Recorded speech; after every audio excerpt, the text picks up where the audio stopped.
About পিপুল চ্যানেলে আপনাদের স্বাগত। নমস্কার, আমি তরুণ কুমার পাল। আমি আপনাদের সামনে আবার উপস্থিত হলাম। আজকে একটি যে বিশেষ কারণ, প্রতিদিন একটি বিশেষ কারণে উপস্থিত হতে হয়। আজকের কারণটি সহজেই অনুমান করতে পারছেন। গতকাল যে 6টি বিধানসভা উপনির্বাচনের ফলাফল বেরিয়েছে, তারপরে যথারীতি সেগুলো নিয়ে যতটা না বিরোধী শিবিরের যারা জিতেছেন জয়ী শিবির, আমাদের বিরোধী, দ্যাট ইজ আমাদের বামেদের বিরোধী যারা, তাদের তো বিরোধী শিবির বলা যায়, কিন্তু এখানে বলতে হবে জয়ী শিবির আর কি। যাই হোক, যারা জয়লাভ করেছেন সেই শিবিরের যতটা না আস্ফালন দেখা যাচ্ছে, আস্ফালন তো দূরের কথা, একেবারে গুরুগম্ভীর রূপ। অন্তত আমি আমার অঞ্চল দিয়ে তাই বুঝতে পারছি। আশা করি অন্যান্য অঞ্চলে হবে, যেখানে হয়েছে ভোট সেখানে হয়তো একটু আনন্দ লাফালাফি হচ্ছে। তাও সেই লাফালাফি কতটা আনন্দ হচ্ছে জানি না, কেননা যারা আনন্দ লাফালাফি করছে, আনন্দ করার কোনো কারণ নেই। আর যারা বিমর্ষ হয়েছেন এই ফলাফলে, তাদেরও হতাশ বা বিমর্ষ হওয়ার কোনো কারণ নেই। ফলাফল কি হবে প্রত্যেকেই জানা ছিল। জানা না থাকাটাই হচ্ছে অরাজনৈতিক ব্যক্তিদের চিন্তাভাবনা, আমি বলবো। ব্যাপার হচ্ছে, রাজনীতিরা যারা মোটামুটি একটু বোঝেন তারা জানেন, এবং আমি একটা ভিডিও আমার এখানে পোস্ট করেওছিলাম। ভোট চলার দুদিন 3 দিনের পরেই, তখনও রেজাল্ট বেরোতে বেশ দেরি আছে, 10-12 দিন বাকি আছে, তার বেশি ছাড়া কম হবে না। তাতে আমি স্পষ্ট বলেছিলাম যে 5-5টি যে আসন আছে তৃণমূলের, যেটা ওদের কারণেই এই অকাল নির্বাচন, এভাবে আমি পোস্টটা করেছিলাম। ওরা এই সমস্ত 5টা কেন্দ্রের যে ওদের বিধায়ক ছিল তাদেরকে ওরা এমপি সিটে দাঁড় করে দিয়েছে, এবং তারা যথারীতি জয়লাভ করে গেছে, সিটগুলো ফাঁক হয়ে গেল। এবং ওদের কারণেই এই একই সাথে তো একটা লোক, একজন ব্যক্তি সে সাংসদ হবেন, আবার বিধায়ক থাকবেন, এটা তো হয় না। আমাদের সংবিধান এইসব অধিকার তো দেয়নি। তো যাই হোক, বিধানসভার পদটা ছাড়তে হয়েছে, ন্যাচারালি ফাঁকা হয়ে গেছে, তাহলে অকাল নির্বাচন, এই উপনির্বাচনকে আমি বলেছিলাম। তো সেখানে 5টা ছিল তৃণমূলের আর একটা ছিল বিজেপির, সবাই আমরা জানি। সেই বিজেপি যিনি, তাকেও মনোজ টিপ্পা ওই আলিপুরদুয়ারের থেকে জিতেছিলেন, তাকে ওখান থেকে জিতেছেন, লোকসভা জিতেছেন। তাকে সম্ভবত মাদারিহাট ওখান থেকে বিধায়ক ছিলেন, ওখান থেকে তুলে নিয়ে এসে তাকে এমপি করা হয়েছিল, তিনিও জিতে গেছেন। তো এই যে জিতে গেছেন, তারপর সংসদ হয়ে গেছেন, এবং বিধায়ক পদ তার ছাড়তে হয়েছে। অতএব বিজেপির কারণে অকাল নির্বাচন। আমি তো এই নির্বাচনটাকে আমি অনৈতিকতা ওই কারণে বলবো যে আইনগতভাবে ঠিকই আছে, বিধানসভার সিট ফাঁকা, নির্বাচিত প্রতিনিধি আনতেই হবে, কিন্তু এটা তো জোর করে আনা হলো। তৃণমূলে এত জয় জয়কার, এত সমস্ত লোকজন রয়েছে, জয় তো পেলো, 6টা সিটে জয় পেলো। তা এদের নেই 6টা লোকসভার জন্য 5টা লোকসভার একটা আলাদা লোক, 5টা লোকসভা বিধানসভার জন্য আলাদা লোক, এইসব নেই নাকি যাই না। এই অকাল নির্বাচন নাম দিয়েছিল, বিজেপির ক্ষেত্রেও তাই। এই ধার বাকি করে লোকজন নিয়ে এসে রাজনীতি করছে, কাজে এই গোড়াঘরে উপনির্বাচনটা হয়েছে আমার কাছে অন্তত এটা অকাল নির্বাচন। অনৈতিকভাবে এগুলো নীতি পথে যারা থাকেন তারা এইরকম করেন না, তাদের নির্দিষ্ট করা থাকে। আমরা আগে দেখেছি, এই বাম আমলের আগের থেকেই দেখেছি, বাম আমল তো দেখেছি আমি অন্তত দেখেছি, ছোট থেকে বড় হয়ে উঠলাম, দেখেছি। এই যেমন ডায়মন্ড হারবার কেন্দ্র থেকে ওই জ্যোতির্ময় বসু জিততেন বরাবর, পরে তার মৃত্যুর পর অন্য লোক এসছে, অমল দত্ত, এরা সব এসছে। আমি সেই প্রসঙ্গে যাচ্ছি না, আমি বলতে চাইছি যে ভোট আসলেই আমরা জানতাম ডায়মন্ড হারবার কেন্দ্রে জ্যোতির্ময় বসু দাঁড়াবেন, এবং জ্যোতির্ময় বসুর একটা বিশেষ পরিচিতি ছিল, ডায়মন্ড হারবার কেন্দ্রের জন্য নয়, সংসদে ওনার একটা আলাদা পরিচিতি ছিল। এমনকি 1980 সালে ওই আবার একটা যে ভোটটা হয়েছিল, সেটা ওই লোকসভার ভোট হয়েছিল, সেই সময় জ্যোতির্ময় বসু যখন আবার ফিরে জিতেছেন, 77-এ জিতেছিলেন, 1980 সালেও জিতেছেন, ওই ভোটটা করতে হয়েছিল। কেন করতে হয়েছিল, মানে ৭৭ থেকে ৮০-এর মধ্যে ৩ বছর ডিফারেন্সে কেন ভোট করতে হয়েছিল সেই বিষয়ে আমি আসছি না, আপনারা জানেন সবাই। হ্যাঁ, তো যাই হোক, জ্যোতিবা বসুকে শ্রীমতী ইন্দিরা গান্ধী তিনি এসছেন পার্লামেন্টে, জ্যোতিবা বসু দেখে বলছেন আবার আমাকে আপনার মুখ দেখতে হবে। তো জ্যোতিবা বসু বলেছিলেন আপনি তো জনসাধারণের মুখোমুখি হচ্ছেন, তা আমার মুখ তো দেখতেই হবে, আমি তো সেই জনগণের প্রতিনিধিত্ব করতেই এখানে এসেছি। বুঝতে পারছেন উত্তরটা কেমন, কি ধরনের মানুষজন যেতেন। একটা উদাহরণ, আরো আছে, অনেক আছে। মানে আমরা জানতাম ত্রিদীপ চৌধুরী বহরমপুর থেকে জিতবেন, আমরা জানতাম বাসাতে চিত্ত বসু জিতবেন, আমরা জানতাম বসিরহাট থেকে ইন্দ্রজিৎ গুপ্ত জিতবেন। এবং এদের যেসব অবদান, আমি আরো অসংখ্য নাম আছে, তাদের নাম বলছি না। আমরা গর্বিত, ওইসব সাংসদদের পেয়ে গর্বিত। আমাদের এইসব যখন দেখতাম ভোট টোট হতো, ওই আমরা অনেক আগে জানতাম কে কোন কেন্দ্র থেকে দাঁড়াবেন এবং তাদের কি দায় দায়িত্ব সংসদে পালন করবে, খুব জানতাম। জ্যোতির্ময় বসু তো একজন দুধে সাংসদ ছিলেন। যাই হোক, এখন কথা হচ্ছে, দেখুন সেই পুরনো কথা বলে তো লাভ নেই। আজকে এই ধরনের মানুষজন যারা এই সাংসদ হয়েছিলেন তারা কিন্তু নিচেতলা থেকে উঠেছেন। কমিউনিস্ট পার্টি করতে এসেছিলেন তো প্রত্যেকেই নিচেতলা থেকে উঠেছেন। সেই এজি থেকে যেটা শুরু হয়, অক্সিলারি গ্রুপ যাকে বলে সিপিআইএমের, একেবারে নিচুতলার সদস্যপদ পাওয়ার জন্য যেটা করতে হয়, সেখান থেকে উঠে উঠে প্রত্যেকে কিন্তু সেই স্তরে গিয়ে পৌঁছান। কথা হচ্ছে আলোচনা, হতাশ হওয়ার, ভেঙে পড়ার কোনো কারণ নেই। যেটা দরকার সেটা আছে কিনা নিজের নিজের অঞ্চলে প্রত্যেকে একটু সেটা খেয়াল করুন। কেন এই ওপেন প্ল্যাটফর্মে এই সমস্ত পোস্টগুলো করছেন? বরং আমার এই পোস্টটা ভালো লেগেছে, যিনি পাঠিয়েছেন আর কি, তিনি বেশ ভালোই বলেছেন যে জিরো টলারেন্স থেকে শুরু করতে হবে, দল থেকে ধান্দাবাজদের তাড়াতে হবে, তাতে দলের প্রতি মানুষের আস্থা বাড়বে, কোনো ক্ষতি হবে না, দল সমৃদ্ধ হবে। এটা অনেক বেশি ভালো আত্মসমালোচনা। কিন্তু ওই প্রথমটা যেটা আমি মানে বললাম, পিকনিক, মানে সমগ্র বাংলার বুথ অবহেলা করে শুধু কলকাতায় আন্দোলনের নামে পিকনিক পার্টি করলে ফলাফল মানে এরকমই হবে। এই কি মানে এটা আমার মনে হয় না কোনো বামপন্থী মানুষের নয়, যিনি আমাকে হোয়াটসঅ্যাপে এটা পারে, মানে বামপন্থী মানুষের এটা লেখা হতে পারে না। এটা আমার মনে হয় বাম বিরোধী মানুষের লেখা। কে পিকনিক করতে যায়? আর এটা হোয়াটসঅ্যাপে পাঠিয়েছেন, যিনি পাঠিয়েছেন তিনি ফরওয়ার্ড করেছেন। অনুরোধ করব, আপনি আমার ইউটিউবও আপনি আছেন, আমার সাবস্ক্রাইবার আছেন, আপনাকে অনুরোধ করছি প্লিজ এই ধরনের জিনিস পাঠাবেন না। আমি হোয়াটসঅ্যাপে জবাবটা আশা করি লিখেছি, এতক্ষণে পড়ে ফেলেছেন, লিখে দিয়েছি। এসব পাঠাবেন না, এগুলো আমি পছন্দ করি না। যে যেটা পছন্দ করে তাকে সেটা না পাঠানোই ভালো। দেখুন, আমি একটা কথা স্পষ্ট করে বলি,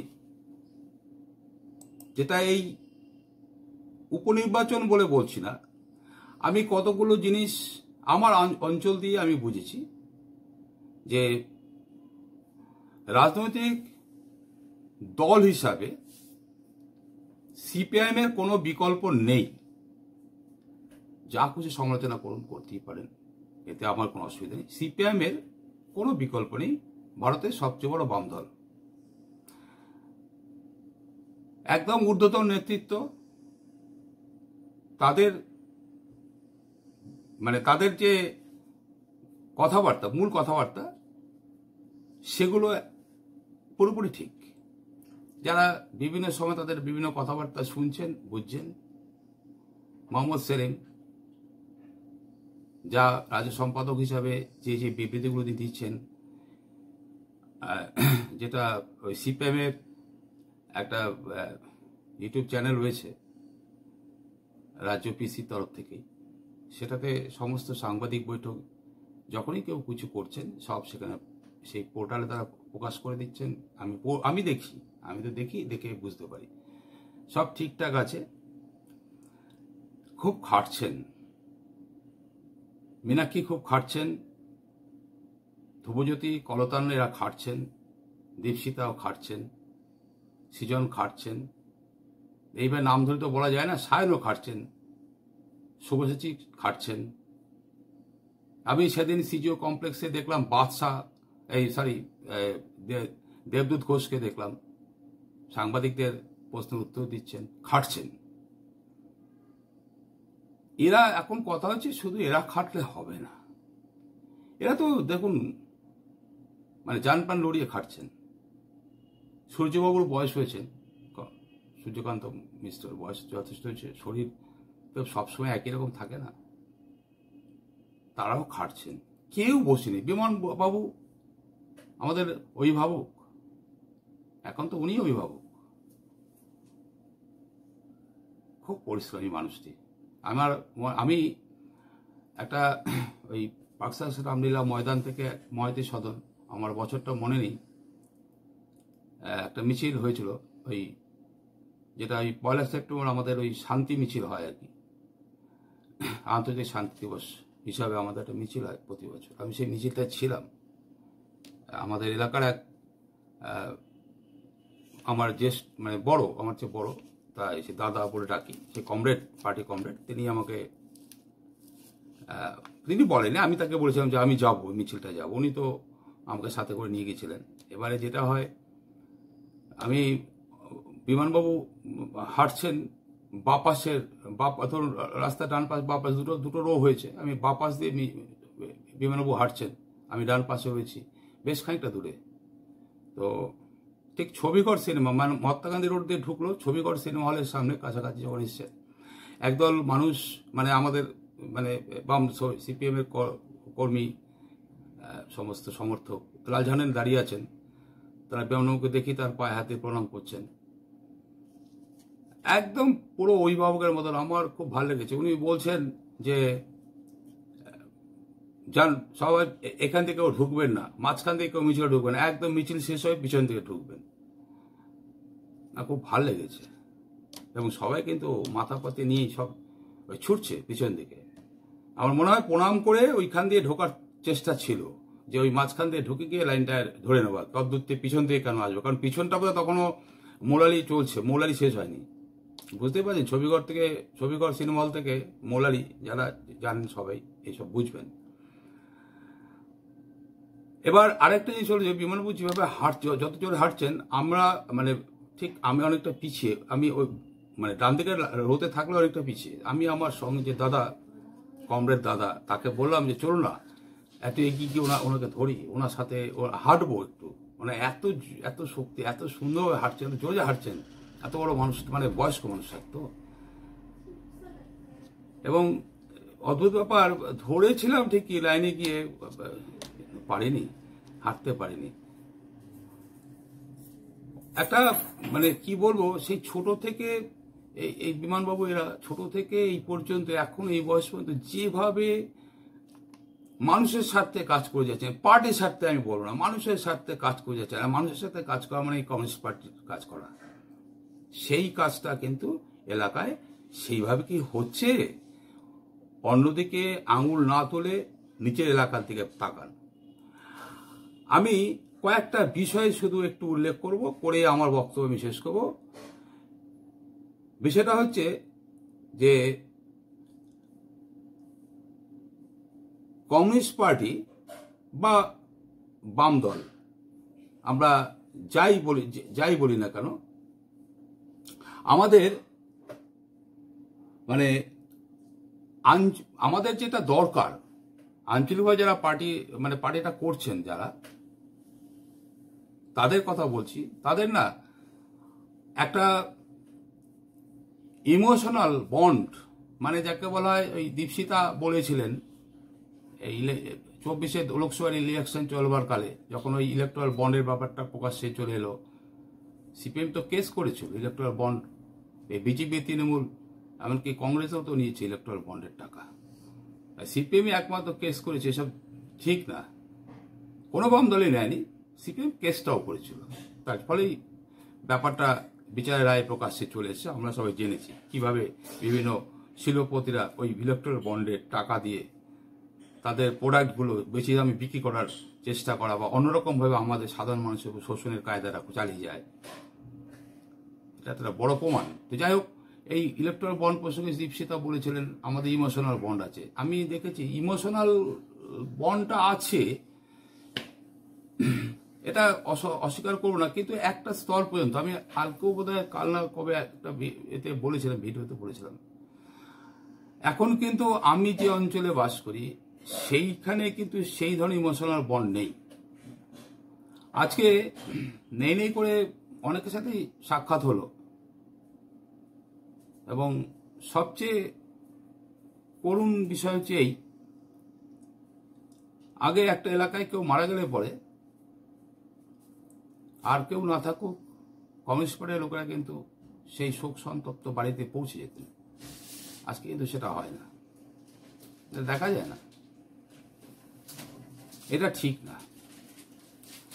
দ্বিতীয়ত আরেকটা কথা হচ্ছে, এক কমরেডের প্রতি আরেক কমরেড যে আবেগ থাকা দরকার সেই আবেগটা কিন্তু সর্বত্র নেই। তৃতীয়ত আরেকটা কথা বলছি, একটু ভালো করে খেয়াল করবেন। এখানে মানে অঞ্চলগতভাবে যেটা দেখা যায় যে করছেন কমিউনিস্ট পার্টি, মানে করতে এসে সাধারণ মানুষের কাজ, সেইখানে এসে কে কাকে টপকে কোথায় গেল, এগিয়ে গেল কি পিছিয়ে গেল, এই সমস্তর মধ্যে কেন থাকছেন আমি জানি না, কি ধরনের মানসিকতা জানি না, এসবগুলো থাকাটা ঠিক না। এইগুলো নিয়ে যারা থাকবেন তারা মানুষের সাথে কথা বলবেন কি করে, মিশবেন কি করে, কোন মানসিকতা দিয়ে যাবেন? আগে তো নিজেকে ঠিক করতে হবে, আগে তো নিজেকে মানুষের স্বার্থে নিবেদিত প্রাণ হতে হবে। কমিউনিস্ট পার্টি বাম দলের পার্টি করতে আসবার মুহূর্তে কিন্তু আমরা অন্তত জানতাম ছোটবেলায়, এখন কি হয়েছে আমি জানি না। আমি ছোটবেলায় যে দেখেছি, বাড়ির খেয়ে বনের মোষ তাড়ানো, পরিষ্কার কথা। এই বাড়ির খেয়ে বনের মোষ যারা তাড়াতে পারবে তারাই এই সমস্ত পার্টি করতে পারে, কমিউনিস্ট পার্টি বাম পার্টি এগুলো করতে পারে। তো যারা বাড়িকে বনের মোষ তাড়াবো না, বাড়ির খাবো আবার বাইরের থেকেও ঘরে পকেটে আনবো, তাদের জন্য কমিউনিস্ট পার্টি নয়, বাম পার্টি নয়। তার জন্য অন্য পার্টি টার্টি আছে, ওপেন টু অল, চলে যেতে পারেন। শুধু শুধু বাম পার্টির মধ্যে তারা থেকে লোকের কাছে পার্থক্য করাতে কষ্ট হয়ে যাচ্ছে। বামেদের পক্ষে তো আমার মনে হয় কষ্ট হয়ে যাচ্ছে। বিভিন্ন এলাকায় যা কে ওই দক্ষিণপন্থী দল করছে আর কে বামপন্থী দল করছে, এটা যদি মানুষের কাছে পার্থক্যই করতে না পারা যায়, যেটা শুরুতে বললাম যে জ্যোতির্ময় বসুকে দেখেই ইন্দিরা গান্ধী বলছেন আবার আপনার মুখ দেখতে হবে। জ্যোতির্ময় বসু কি বলেছিলেন? বললাম তো, জ্যোতির্ময় বসু বলেছিলেন না যে আপনিই তো জনগণের মুখোমুখি হচ্ছেন, আর সেই জনগণের প্রতিনিধিত্ব আমি তো জনগণের প্রতিনিধিত্ব করতে এসেছি, তো মুখোমুখি তো আপনার আমাকে হতেই হবে। তার মানে একজন ইন্দিরা গান্ধী তো যথেষ্ট একজন প্রভাবশালী প্রধানমন্ত্রী ছিলেন, ভারতের যথেষ্ট প্রভাবশালী প্রধানমন্ত্রী ছিলেন। সম্ভবত জওয়াহরলাল নেহরুর পরে ভারতবর্ষ ওই রকম প্রধানমন্ত্রী ওই শ্রীমতী গান্ধীকেই পেয়েছেন। সেই শ্রীমতী গান্ধীর মুখে জ্যোতির্ময় বসুকে ওই রকম কথা শুনতে হয়েছে। কিরকম কঠিন অনুশীলন করে তারা আস্তে আস্তে আস্তে করে ওই জায়গায় গেছেন বলুন তো। এই যোগ্যতাটা অর্জন করার চেষ্টা করতে হবে আঞ্চলিকভাবে। আর কে আগে গেল এগিয়ে গেল আর কে পিছিয়ে গেল, আমার মন মরা হয়ে গেল, আমি মানুষের স্বার্থের কথা ভুলে গেলাম, ওই পার্টির মধ্যে গুতুগুতি চলছে, আমি একটু উপরে যাবো একটু নিচে চলে আসছি, এইসব ভাবছি, এগুলো বন্ধ করতে হবে। এসব করে কোনো লাভ নেই, এসব করার জন্য অন্য জায়গা ফাঁকা আছে। আর এই জ্যোতির্ময় বসু যার কথা বলছি, এদের এই লাইফ হিস্ট্রিগুলো পড়লে বোঝা যাবে, প্রত্যেকের লাইফ হিস্ট্রি। আমি এখনকারও বলছি, সুজনবাবুর কথা বলছি, সুজন চক্রবর্তী, একাডেমিক কোয়ালিফিকেশন বিশাল, সব কিছু ছেড়ে চলে এসছে। শ্রমিক লাহিড়ী, আমাদের ডক্টর সুজন চক্রবর্তী, ডক্টর সূর্যকান্ত মিশ্র, বিমান বসু, আমিগুলো বলাটা বোধহয় আমার বাড়তি বলা হয়ে যাচ্ছে, আপনারা সবাই জানেন। তবু না খারাপ লাগে এই কারণের জন্য, এরা যে ত্যাগ স্বীকার করেছে সেই ত্যাগ স্বীকার করার মতন মানসিকতা আঞ্চলিক ক্ষেত্রে দেখা যাচ্ছে না। এই জায়গাটা নিয়ে ভাবুন, এই জায়গাটা যদি দৃঢ় করতে পারেন, অর্থাৎ আবেগতাড়িত হতে হবে, মানুষের প্রতি আবেগতাড়িত হতে হবে, মানুষের পাশে থাকতে হবে, মানুষের দুরবস্থায় তাদের পাশে থেকে তাদের সঙ্গ দিতে হবে, তাদের উপযুক্ত সহায়ক শক্তি হয়ে গড়ে তুলতে হবে প্রত্যেকের। এই অবস্থা যদি করেন তাহলে পার্থক্য সূচিত হয় না। তৃণমূলের বলুন, বিজেপি বলুন, কংগ্রেস বলুন, সব দলের সাথে পার্থক্য সূচিত হয় না। এইবার আপনারা মীনাক্ষীকে ডেকে নিয়ে আসুন, এবার মীনাক্ষীকে ডাকুন, মীনাক্ষী মুখার্জিকে এবার ডাকুন, এনে ভাষণ দেওয়ান। সেখানে দেখবেন গ্যাদারিং এর জন্য জেনারেল যে মানুষ যারা আসছেন তারা সবাই ব্যালট বক্স ভরে দেবে, মানে ইভিএম এ টিপবে। নিজেরা তৈরি নয়, শুধু মীনাক্ষী মুখার্জিকে ডেকে আনা হচ্ছে, দীপশিতাকে ডেকে আনা হচ্ছে, সৃজনকে ডাকা হচ্ছে, প্রতিকুকে ডাকা হচ্ছে, সায়নকে ডাকা হচ্ছে, এতে লাভ হবে না। তো তাই আঞ্চলিক ক্ষেত্রটাতে আমি বলবো, আঞ্চলিক ক্ষেত্রগুলো কিন্তু ঠিক নেই। বনের মোষ তাড়ানোর মতন সবার সম্ভব হবে না, কিন্তু বনের মোষ না তাড়িয়েও নিজের কাজ, অর্থকরী কাজ তো করতে হবে। সেই কাজটা করেও কিন্তু রাজনীতি যে কাজ, মানুষের জন্য স্বার্থে যে রাজনীতিটা করা, সেটা করা যায়। সে কাজের জন্য যথেষ্ট সময় থাকে। কাজটাকে মানে নিজের পরিবার চালানোর জন্য অর্থনৈতিক কাজ করতে হবে, অফিস কাছারি ব্যবসা বাণিজ্য যেটুকুনি আছে করতে হবে। তারপরে দ্বিতীয় যে কাজটা রাখতে হবে পার্টির কাজটা, এবং পার্টির কাজ মানে আমি পার্টির কাজ বলবো না, মানুষের স্বার্থের কাজ, মানুষের পাশে থাকার কাজ, মানুষের অসহায়তা তার পাশে থাকা। যেমন আমি প্রসঙ্গে একটা উদাহরণ দিচ্ছি, এটাও সমালোচনামূলকই হবে। আমার এলাকায় এই লকডাউন যখন চলছিল, মানে করোনাকাল, করোনাজাত লকডাউন আমি বলি, করোনার থেকে যেন লকডাউনের সৃষ্টি। তো যাই হোক, সেই চারিদিক বন্ধ, তার মধ্যে সংক্রামিত রোগ করোনা একে ওকে গ্রাস করে ফেলবে, সবাই যখন ভয়ে মানে কাতর, মানে এমনকি এক ঘরের মধ্যে থাকা এক মানুষ আরেক মানুষের প্রতিও মানে দূরত্ব বজায় রাখতে চাইছে। ওর থেকে যদি আমার চলে আসে, আমি যদি মরে যাই তাহলে আমার কি হবে? আরে মরে গেল তো হয়েই গেল, আর আবার কি হলো, বেঁচেই গেল বোধহয় নাকি। যাই হোক, তো কথা হচ্ছে যে সেই সময় আমাদের এলাকায় হয়েছিল একটা, ওই 10 দিনের একটা প্রোগ্রাম করে কমিউনিটি কিচেন হয়েছিল। সেই সময় একটা সাংগঠনিকভাবে আমি একটা অপদার্থতা দেখেছি। আমি বলেছিলাম যে ভাই আপনারা একটা কাজ করুন না, কালেকশন তো হয়েছে, মানে বিভিন্ন মানুষের কাছে টাকা পয়সা নিয়ে আসা হয়েছে এবং তারা ওই টাকা পয়সা দিয়েছেন, সেটা দিয়ে ওই 10 দিনের একটা কর্মসূচি চলেছে। এবং একদিনের খাওয়ানো অন্তত ধরুন 500, 700, 800 লোককে খাওয়ানো কিন্তু প্রচুর খরচা। প্রায় ধরুন পার ডে 30-40 হাজার টাকা খরচা ছিল 10 দিনে। যেমন বুঝতে পারছেন কতগুলো টাকা, এই টাকাটা আসবে কোথা থেকে? তো টাকাগুলো আমাদের পার্টিকে ভালোবাসেন এরকম মানুষজন যারা, আমাদের পার্টি মানে আমি সিপিএম বাম পার্টি সিপিএম এর কথা বলছি, তো যারা ভালোবাসেন তারাই দিয়েছেন। তো আমার এখানে একটা বক্তব্য ছিল, দেখুন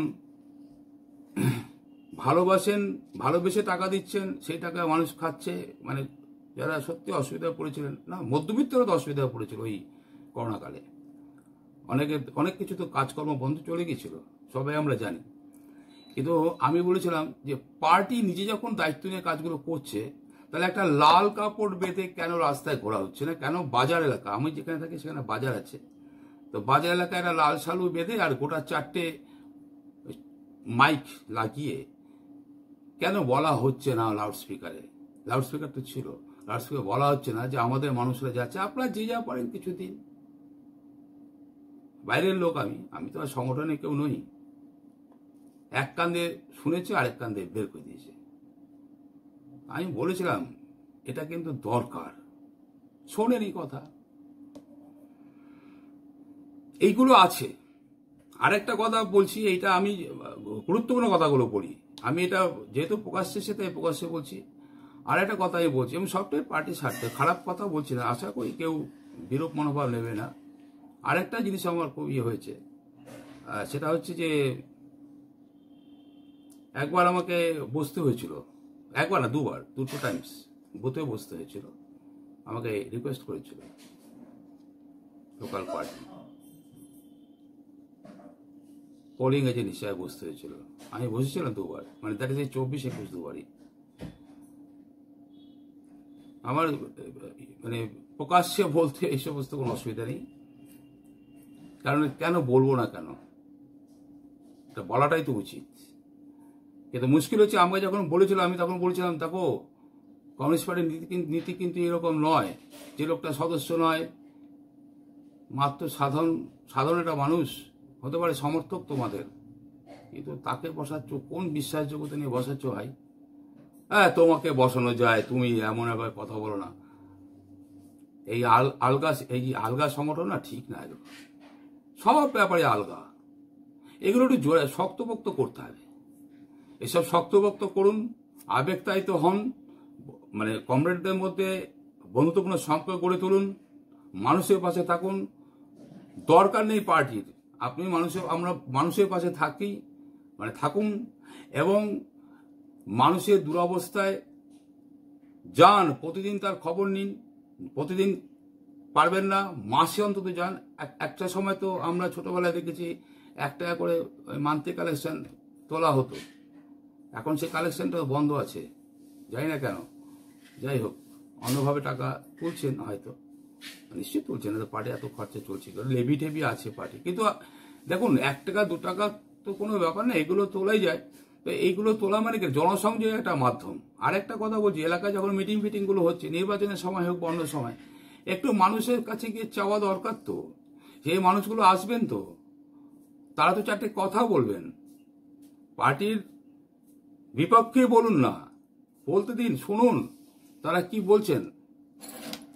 তাদের মানসিক অবস্থা তো জানতে হবে। এইসব জানাজানির পরে প্রশ্নের উত্তর দিতে পারবেন, প্রশ্নের উত্তরটাও দিতে পারবেন, দিতে সুবিধা হবে। তারা মন খুলে কথা বলতে দিন তাদের, আপনাদের সাথে। আপনারা বুঝে নিন না যে আপনার এলাকার ভোটার, যিনি ভোট দিচ্ছেন, তিনি আপনার পক্ষে আছেন তো।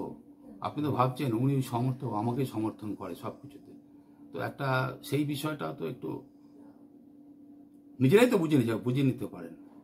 এইগুলো একটু করুন। কাজে উপনির্বাচনে কি হয়েছে না হয়েছে, কে জিতেছে কে হেরেছে, পরিষ্কার জেনে রাখুন। উপনির্বাচনে সিপিএম হারেনি, উপনির্বাচনে বামেরা হারেনি, হেরেছে সাধারণ মানুষের কষ্ট, যন্ত্রণা ইত্যাদি ইত্যাদি, এগুলো থেকে যাচ্ছে। আরজিকর কাণ্ড নিয়ে যে বিষয়টা আমাদের হলো, আমরা যে আন্দোলন চলছে, এখনো চলছে, যে আন্দোলন চলছে, সেই আন্দোলনটা ওইভাবে কি মুখ থুবড়ে পড়ে থাকবে নাকি? 100 দিনের কাজ যে টাকাটা যে পায়নি, সেগুলি কি অসত্য আছে নাকি? বেকারদের চাকরি নেই, অসত্য নাকি? তাই আরো অসংখ্য প্রবলেম। কেন্দ্রের নানা রকম যে প্রবঞ্চনা মানুষের বিরুদ্ধে, রাজ্যের প্রবঞ্চনা মানুষের বিরুদ্ধে, মানুষ যে নিজেকে মানে ভোগান্তিকে সহনীয় করে তুলেছে, অর্থাৎ নানা রকম জিনিসপত্রের দাম ঊর্ধ্বমূল্য কিনতে হচ্ছে, তবু ভোটটা দেওয়ার সময় কোথাও ভোটটা দিচ্ছে না। অর্থাৎ কিছু তো পাচ্ছি, ডোল পলিটিক্সের দ্বারা কিছু তো পাচ্ছি। অর্থাৎ এই যে দুঃখ কষ্টকে সহনীয় করে তোলা, তাদেরকে তো বোঝাতে হবে আপনার সহনীয় করে তুলছেন কেন। এই তলানি করতে করতে কোথায় গিয়ে পৌঁছাবেন শেষে। এবং আপনার পরবর্তী ফ্যামিলি মেম্বার এদের কথা ভাবুন। ভিন রাজ্যে চলে যাচ্ছে, এগুলো ভাবতে হবে না, মানুষকে ভাবাতে হবে। মানুষ এই ভাবানোর লোকও পাচ্ছে না, সাহসও পাচ্ছে না, এগিয়ে আসতে পারছে না। তাই শক্তি সঞ্চয় করে মানুষের পাশে গিয়ে দাঁড়াতে হবে, তাদেরকে বোঝাতে হবে, বলতে হবে সমস্যাটা কি। আপনি কমিউনিস্ট পার্টি সিপিএম হতে যাচ্ছেন না, আপনি যার কাছে যাচ্ছেন তার স্বার্থেই যাচ্ছেন। এবার তিনি যদি আপনার সাথে তার মতের বিনিময় করে, যদি একমত হন, ব্যাস হয়ে গেল, কাজ হয়ে গেল। এবার আপনাকেই তো দেখছে আপনি কোন দলটা করছেন, কমিউনিস্ট পার্টিটা করছেন, তাহলে আপনার তো অসুবিধা নেই কোথায় কোন লোক কোথায় কাকে ভোট দেবে। দেখুন, এই সব আগে ছিল, এর চেয়ে আরো অনেক কিছু ছিল এর আগে। 77 সালে পার্টিটা তো এমনি এমনি ক্ষমতা আসেনি, 34টা বছর রাজত্ব এমনি এমনি করেনি। ওই যে যায় খুশি বদনাম করুক, ওই বামপন সরকার যা করে রেখে গেছে তার উপরই তো রংচং বুলিয়ে চলছে, কিছুই তো করতে হলো না। যা ছিল তার সেটা ধ্বংস হচ্ছে। যত তাড়াতাড়ি মানুষের স্বার্থে ক্ষমতাটা হস্তান্তরিত হয় বামেদের হাতে, তত রাজ্যের মঙ্গল, মানুষের মঙ্গল। সিপিএম এর কোনো মঙ্গল হবে না, বামেদের কোনো মঙ্গলে আমি কথা বলছি না, রাজ্যের মানুষের মঙ্গল। সেদিকটায় তাকিয়ে আঞ্চলিকগতভাবে সংগঠনের প্রতি সবাই নজর দিন। অনেকে হয়তো ক্ষুব্ধ করলাম, আমার কিছু অসুবিধা নেই। সবাই ভালো থাকবেন, নমস্কার। যদি পোস্টটি ভালো লাগে লাইক, কমেন্টস এবং শেয়ার করবেন, আর আমাকে উৎসাহিত করবেন সাবস্ক্রাইব করে। সবাই ভালো থাকবেন, ধন্যবাদ।